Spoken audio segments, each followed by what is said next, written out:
اعوذ باللہ من الشیطان الرجیم بسم اللہ الرحمن الرحیم یستفتونک قل اللہ یفتیکم فی الکلالہ ان امرؤ ہلک لیس لہ ولد ولہ اخت فلہا نصف ما ترک وہو یرثها ان لم یکن لہا ولد فإن كانت اثنتین فلہما الثلثان مما ترک وَإِنْ كَانُوا إِخْوَةً رِجَالًا وَنِسَاءً فَلِلذَّكَرِ مِثْلُ حَظِّ الْأُنْثَيَيْنِ يُبَيِّنُ اللَّهُ لَكُمْ أَنْ تَضِلُّوا وَاللَّهُ بِكُلِّ شَيْءٍ عَلِيمٌ۔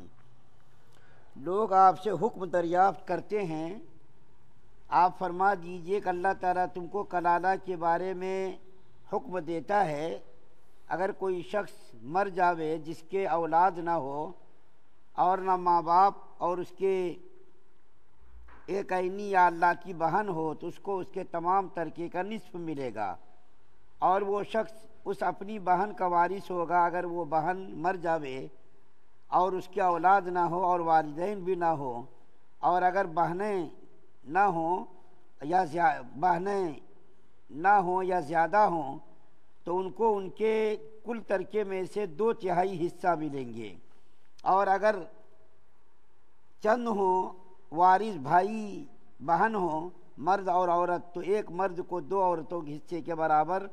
اور اللہ تعالیٰ تم سے دین کی باتیں اس لیے بیان فرماتے ہیں کہ تم گمراہی میں نہ پڑو، اور اللہ تعالیٰ ہر چیز کو خوب جانتے ہیں۔ سورہ نساء کی آخری آیت ہے 176 نمبر کی۔ اسی قسم کا ایک حکم سورہ نساء کے شروع میں بیان کیا گیا تھا، جس کی تفصیل میں نے آپ کے سامنے بیان کی تھی۔ سورہ نساء کے شروع میں سب سے پہلے میں اس آیت کریمہ کا شان نزول بیان کرتا ہوں، اور اس کے بعد شروع میں اور اخیر میں جو ربط ہے اس کو بیان کروں گا انشاءاللہ۔ اس کا شان نزول یہ بیان کیا گیا ہے کہ حضرت جابر بن عبداللہ رضی اللہ تعالیٰ عنہما جو انصاری صحابی ہیں، بڑے مقام کے صحابی ہیں، ایک مرتبہ ان کی بڑی طبیعت خراب ہو گئی اور یہ بے ہوش ہو گئے۔ نبی کریم صلی اللہ علیہ وسلم اور ابو بکر صدیق رضی اللہ تعالیٰ عنہ دونوں ان کی عیادت کے لیے گئے۔ دونوں اللہ کے رسول صلی اللہ علیہ وسلم اور حضرت ابو بکر صدیق رضی اللہ تعالیٰ عنہ عیادت کے لیے گئے تو حضرت جابر رضی اللہ تعالیٰ عنہ کو دیکھا کہ بے ہوش پڑے ہوئے ہیں، تو اللہ کے رسول صلی اللہ علیہ وسلم نے پانی پر دم کیا اور دم کر کے حضرت جابر رضی اللہ تعالیٰ عنہ کے چہرے پر پانی کو مارا۔ تھوڑی دیر کے بعد ہوش میں آ گئے، تو اللہ کے رسول صلی اللہ علیہ وسلم وہاں موجود تھے، دیکھا تو حضرت جابر رضی اللہ تعالیٰ عنہ نے عرض کیا، یا رسول اللہ صلی اللہ علیہ وسلم آپ ہمیں کلالہ کے بارے میں حکم بتا دیجئے۔ کلالہ کس کو کہتے ہیں؟ جس کے نہ بیٹا ہو، نہ بیٹی ہو، نہ پوتا ہو، نہ پوتی ہو، اور نہ بھائی بہن ہو، حقیقی بھائی بہن نہ ہو اور والدین بھی نہ ہو، بیٹا بھی نہ ہو، بیٹی بھی نہ ہو، پوتا پوتی بھی نہ ہو، والدین بھی نہ ہو اور حقیقی بھائی بہن بھی نہ ہو، البتہ رضائی بھائی بہن ہو، تو اس کے بارے میں اس آیت کریمہ کے اندر حکم بیان کیا گیا ہے۔ چونکہ یہ تفصیل سے میں شروع میں بیان کر چکا ہوں، اس لیے اسی کو دوبارہ بیان کرنا میں بہتر نہیں سمجھتا، لیکن اتنی بات یہاں عرض کر دیتا ہوں کہ شروع میں اس صورت کا جو تذکرہ کیا گیا تھا اور آخر میں جو آیت اللہ تعالیٰ نے بیان کی ہے، اس کے درمیان شروع آیت کے درمیان اور اخیر میں کیا ربط ہے اس کے بارے میں بیان کرتا ہوں۔ سورت کے آغاز اور اختتام میں ربط کیا ہے؟ ربط یہ ہے کہ اس سورت کا آغاز اللہ تعالیٰ کی کمال قدرت کے ساتھ ہوا۔ اس سورت کا آغاز کمال قدرت کے ساتھ ہوا اور اختتام کمال علم سے ہوا، اور کمال قدرت اور کمال علم ہی سے اللہ تعالیٰ کی وحدانیت، ربوبیت اور الوہیت کا اس بات ہوتا ہے۔ پس بندوں کا فرض ہے کہ اس علم اور علیم القدیر کے احکام کی بے چوں طرح حکم کی تعمیل کرے۔ جو کچھ اللہ تعالیٰ قرآن اور احادیث کے اندر بیان کر رہے ہیں اس کو بے چوں طرح اس کے اوپر عمل کرنے کی کوشش کرے۔ بندوں کی یہ ذمہ داری ہے۔ اس کے اندر یہ حکمت کیا ہے، علت کیا ہے، یہ بندوں کا کام نہیں ہے۔ بعض لوگوں کا عادت ہوتی ہے وہ ہر حکم کی علت تلاش کرتے، بعض لوگ پوچھتے ہیں مغرب عشاء فجر میں قرات زور سے کیوں کرتے، مغرب میں 3 رکعت کیوں ہے، عشاء میں 4 رکعت کیوں ہے؟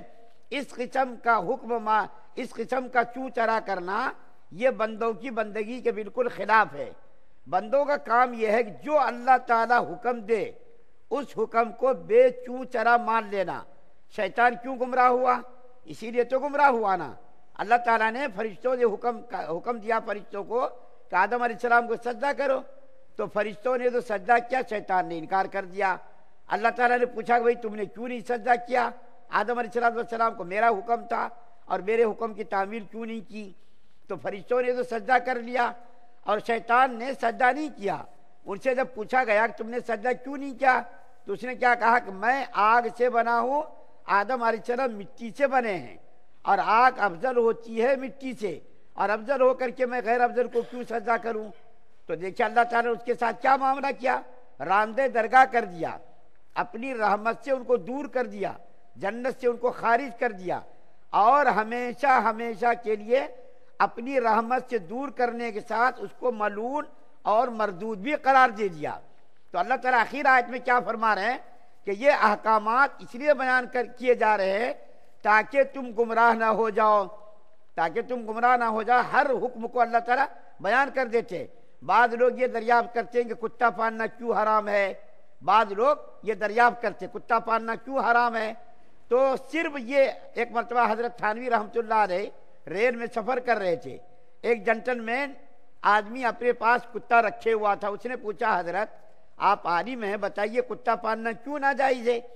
تو حضرت تھانوی رحمۃ اللہ علیہ نے فرمایا نہانا رسول اللہ صلی اللہ علیہ وسلم، اللہ کے رسول صلی اللہ علیہ وسلم نے منع کیا ہے۔ تو اس کو خوشی نہیں ہوئی، اس کا منہ ٹیڑھا ہو گیا، یہ بات تو سمجھ میں نہیں آ رہی، اس نے کہا۔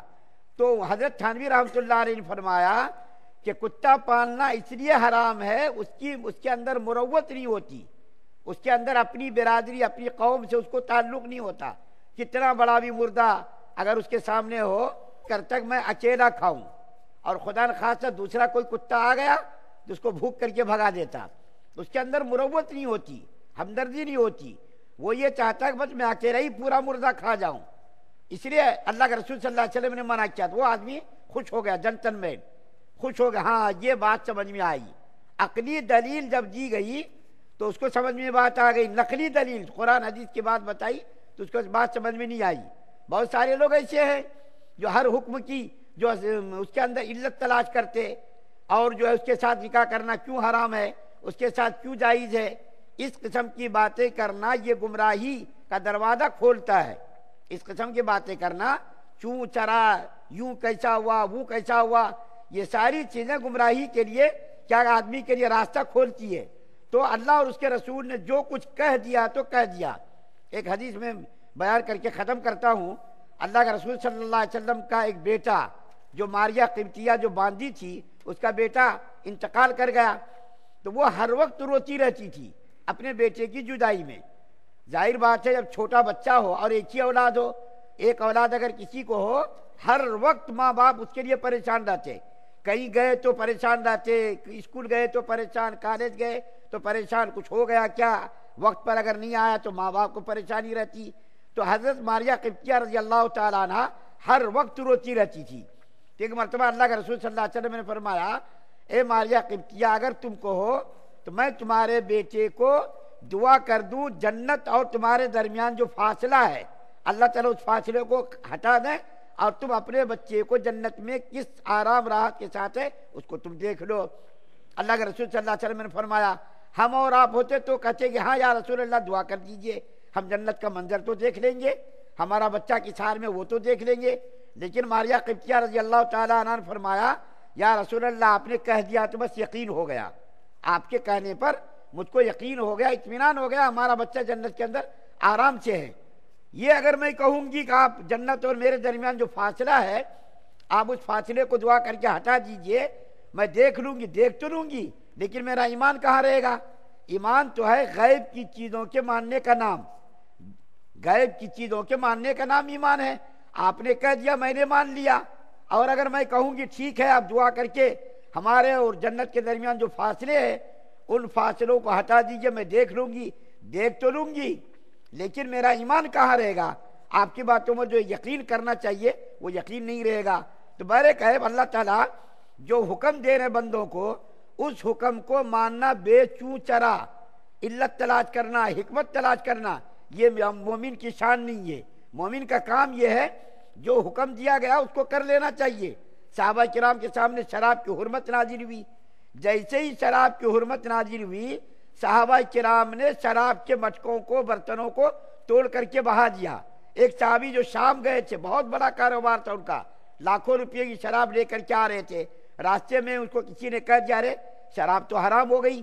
وہ مدینے سے باہر مٹکوں کو رکھ لیا انہوں نے، اور آ کر کے حضور صلی اللہ علیہ وسلم سے مسئلہ دریافت کیا، یا رسول اللہ میں نے پوری پونجی، پورا مال شراب کے خریدنے میں نے لگا دیا، اب میں اس شراب کو بیچ کر کے اپنا پیسہ نکال لوں کیا؟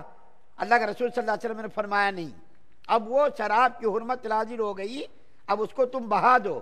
وہ صحابی گئے ڈنڈے لے کر کے، بڑے بڑے مٹکے جو اونٹ پر رکھے ہوئے تھے، ان تمام شراب کے مٹکوں کو توڑ کر کے بہا دیا کہ اللہ کے رسول صلی اللہ علیہ وسلم نے، حضور اور اللہ تعالیٰ نے شراب کو حرام قرار دیا ہے۔ لاکھوں کروڑوں روپیے کو برباد کر دینا ان کے لیے آسان تھا اللہ اور اس کے رسول کے حکم کے سامنے۔ تو بہرکیف یہ سورہ شریفہ مکمل ہوئی، اس کے بعد سورہ مائدہ کا آغاز ہوگا۔ اللہ تعالیٰ سے دعا ہے کہ اللہ تعالیٰ ہم تمام مسلمانوں کو مکمل شریعت مطہرہ پر عمل پیرا ہونے کی توفیق عطا فرمائے۔ سبحان اللہ و بحمدہ، سبحانک اللہم